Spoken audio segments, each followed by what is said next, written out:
Shalom, salam berkat dari kami untuk pendengar sekalian. Saat ini pendengar akan diberkati dengan program Hari Ini Harinya Tuhan bagian yang ke-8. Sebuah program rohani tentang doktrin Alkitab yang menolong kita untuk semakin tertanam dalam kebenaran firman dan bertumbuh dalam kemuliaan. Bersama hambanya, Pendeta Gilbert Lumwendong, STH.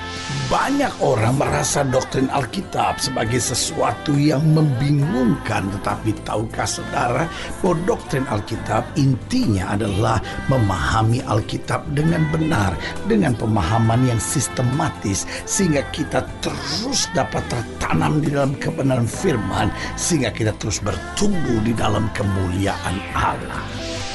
Buka hati saudara sekalian untuk menerima berkat-berkat firman-Nya hari ini.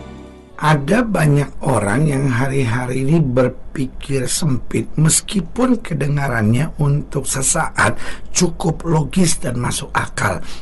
Ada banyak orang yang berpikir begini, hidup ini kan yang penting berjalan dalam kebenaran. Gak perlu tuh beribadah. Buktinya ada banyak orang juga beribadah tapi munafik. Nah, kedengaran itu sementara, iya benar juga ya, buat apa beribadah, tapi kalau munafik sampai di situnya betul. Tetapi bukan berarti akhirnya ya yang penting pokoknya hidup benar ya. Saudaraku yang kasih dalam Tuhan, saya percaya dua-duanya harus berjalan bersama-sama. Kalau kita beribadah dengan benar, hasilnya pasti hidup kita menjadi benar. Dan hidup kita nggak bisa jadi benar sebenar-benarnya kalau tidak ditopang dengan ibadah. Karena ibadah itu kan mendorong kita dekat dengan Tuhan. Makanya selalu saya bilang, orang yang beribadah tidak selamanya dekat dengan Tuhan. Tetapi orang kalau mau dekat Tuhan, dia pasti harus beribadah. Nah, beribadahnya dengan benar ini yang akan menuntun dan menolongnya untuk dapat hidup dengan kebenaran. Karena dengan ibadah kita makin dekat dengan Tuhan. Karena dengan ibadah kita makin sadar akan dosa,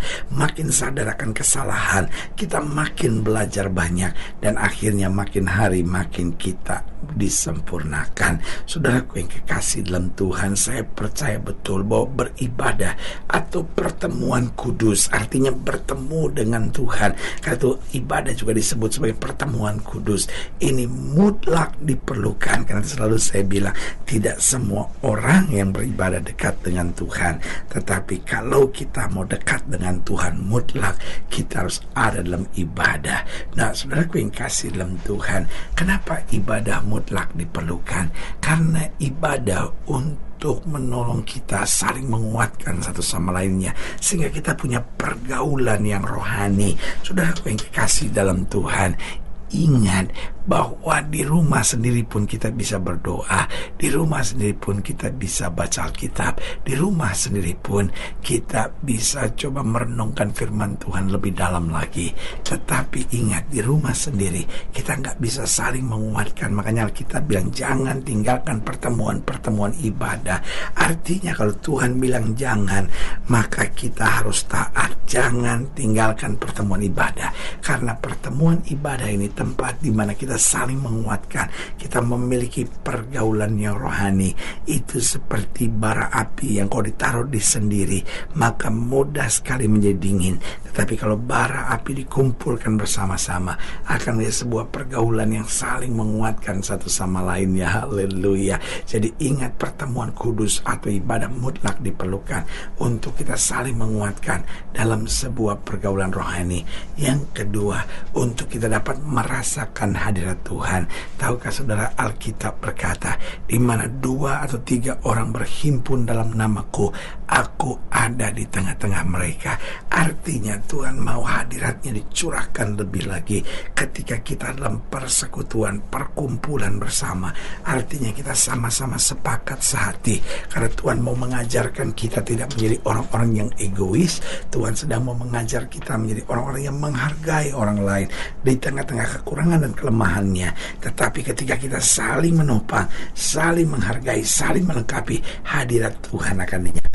Jadi ingat bahwa pertemuan kudus, ibadah mutlak diperlukan. Yang pertama untuk kita saling menguatkan, yang kedua untuk kita dapat merasakan hadirat Tuhan, yang ketiga untuk kita dapat belajar persatuan dan kebersamaan.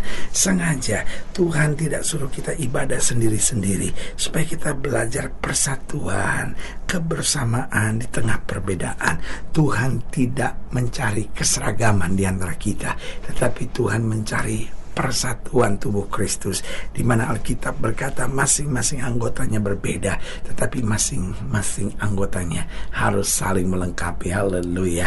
Dan yang keempat, saya percaya bahwa pertemuan kudus, ibadah mutlak diperlukan untuk kita dapat mengukur perubahan-perubahan hidup kita.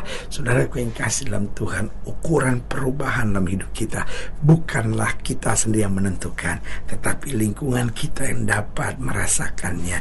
Itu sebabnya ketika kita dalam ibadah, kita bisa ukur sendiri perubahan kita. Kenapa? Karena interaksi kita bersama dengan rekan-rekan sekitar kita mulai terdapat perubahan. Karena itu saudaraku yang kasih dalam Tuhan, kita cinta Yesus itu luar biasa. Kita mengasihi Tuhan itu dahsyat. Tetapi lebih dari segalanya, mari kita beribadah lebih dekat lagi dengan Tuhan, sehingga semakin hari kuasa Tuhan, anugerah Tuhan makin nyata di tengah-tengah kita. Haleluya.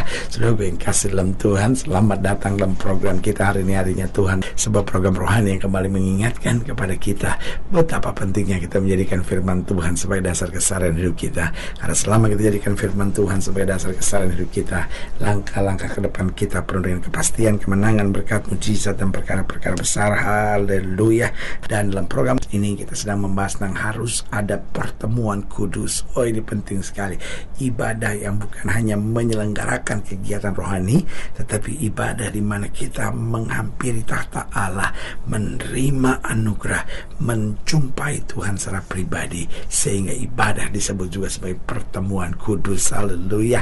Nah, saudara yang kasih dalam Tuhan, hari ini dalam pembahasan tentang harus ada pertemuan kudus, kita mau sama-sama belajar dari Imamat pasal yang ke-23, Imamat 23 ayat yang ke-33 sampai ayatnya yang ke-38. Imamat 23 ayat 33 sampai ayatnya yang ke-38. Demikian firman Tuhan. Tuhan berfirman kepada Musa, katakanlah kepada orang Israel begini, pada hari yang ke-15 bulan yang ke-7 itu ada hari raya pondok daun bagi Tuhan 7 hari lamanya. Pada hari yang pertama haruslah ada pertemuan kudus. Perhatikan, pada hari yang pertama haruslah ada pertemuan kudus. Bukan sekedar ada ibadah, tapi ada pertemuan kudus. Janganlah kamu melakukan suatu pekerjaan berat.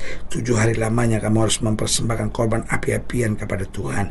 Dan pada hari yang ke-8 kamu harus mengadakan pertemuan kudus dan mempersembahkan korban api-apian kepada Tuhan. Itulah hari raya perkumpulan. Janganlah kamu melakukan sesuatu pekerjaan berat.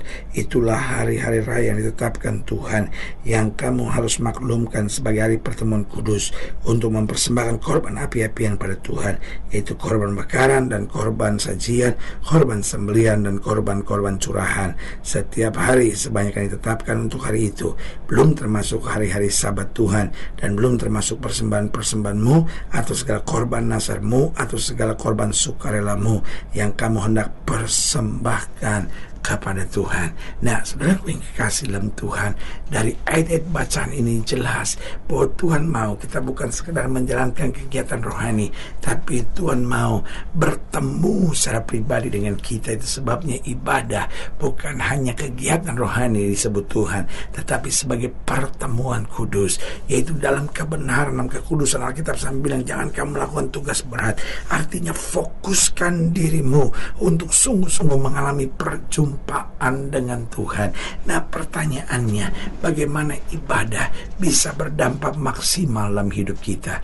Yang pertama, yaitu jika kita masuk ibadah dengan siap belajar. Ada banyak orang yang masuk ibadahnya dengan siap minta sesuatu. Wah, saya mau ke gereja ini karena saya lagi banyak masalah, saya butuh mujizat. Waduh, saudaraku yang kasih dalam Tuhan, mujizat dalam Kristus memang pasti. Tetapi ingat, Yesus bukan hanya disebut sebagai tabib yang heran, Yesus bukan hanya disebut sebagai pembuat mujizat, tetapi yang paling utama Yesus disebut sebagai guru. Artinya fungsi mengajar dulu. Ketika Tuhan merubah hidup kita, ketika firman merubah kebiasaan buruk kita, disitulah mujizat terjadi. Karena itu Alkitab seringkali berkata begini, disampaikan firman, disembuhkan yang sakit. Artinya fungsi belajar dulu turun, maka karena kita mau belajar, berkat Tuhan dicurahkan. Jadi yang pertama, ibadah agar dapat berdampak maksimal, kita harus masuk ibadah dengan hati yang siap belajar. Yang kedua, kita akan melihat ibadah dengan dampak yang maksimal jika kita masuk ibadah dengan kesiapan untuk berubah. Waduh, karena kita siap belajar, maka kita juga siap untuk berubah. Ada banyak orang beribadah tapi nggak berubah. Beribadah tapi berzina jalan terus. Beribadah maki orang jalan terus. Beribadah tapi lakukan hubungan seks sebelum nikah jalan terus. Nah, ini kacau, saudara-saudara. Karena ibadah yang pertama, kita harus masuk dengan siap belajar. Yang kedua, dengan siap berubah. Yang ketiga, kita harus masuk ibadah dengan kerinduan untuk bertemu Tuhan, bukan sekedar untuk terima mujizat, bukan sekedar untuk diberkati, tetapi untuk ketemu Tuhan. Karena pertemuan dengan Tuhan itu yang mendatangkan mujizat. Pertemuan dengan Tuhan itu yang mencurahkan berkat-berkat yang luar biasa. Karena itu pemazmur berkata, hanya dekat Allah saja aku tenang. Haleluya. Makanya Daud berkata, aku bersuka cita kalau orang katakan kepadaku, mari kita pergi ke rumah Tuhan. Dan yang keempat, bagaimana ibadah bisa berdampak maksimal, yaitu jika kita masuk ibadah di dalam ketaatan. Bukan sekedar mau menyanyi lagu yang enak, bukan sekedar mau menjalankan ritual keagamaan yang biasa kita lakukan, tetapi mau taat.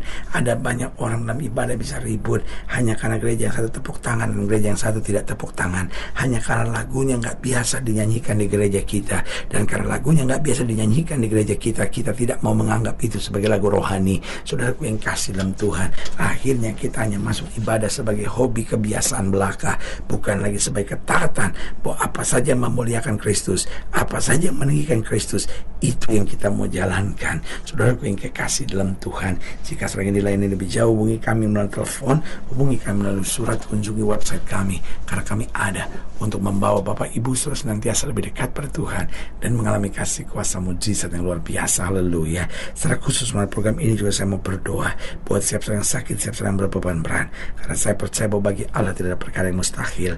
Nah, saudara yang didoakan secara khusus, boleh taruh tangan kanan saudara di dada dan kita akan berdoa. Mari kita berdoa. Bapa, dalam nama Yesus, hamba doa buat yang sakit, hamba doa buat yang berbeban berat, hamba doa untuk setiap mereka yang sedang menghadapi masa-masa yang sukar, karena hamba percaya bahwa bagi Allah tidak ada perkara yang mustahil. Bapa, hamba berdoa di dalam nama Yesus, Tuhan jamah yang sakit, Tuhan sembuhkan, yang lemah Tuhan kuatkan, yang susah Tuhan hiburkan. Bahkan mereka yang mungkin selama ini nggak beribadah dengan sungguh-sungguh, bahkan beribadah tapi tanpa perubahan, beribadah tanpa keinginan untuk berubah, dan beribadah tanpa keinginan untuk belajar, hamba berdoa dalam nama Yesus, Tuhan ubahkan sehingga kami makin hari makin berkenan dan hidup dalam kemuliaan Tuhan yang sempurna. Di dalam nama Yesus kami berdoa. Haleluya. Amin. Saudara yang kasih dalam Tuhan, kita sudah berdoa. Ingat, Allah tidak pernah lalai menepati janjinya. Inilah saatnya buat kita untuk bangkit bersemangat, bersuka cita dalam menghadapi segala perkara. Karena kita tahu Yesus hidup, Yesus berkuasa, dan selalu menyediakan yang terbaik buat anak-anaknya. Doa saya menyertai saudara. Sampai berjumpa pada program berikut, dan jangan lupa jadikan hari ini harinya Tuhan. Haleluya.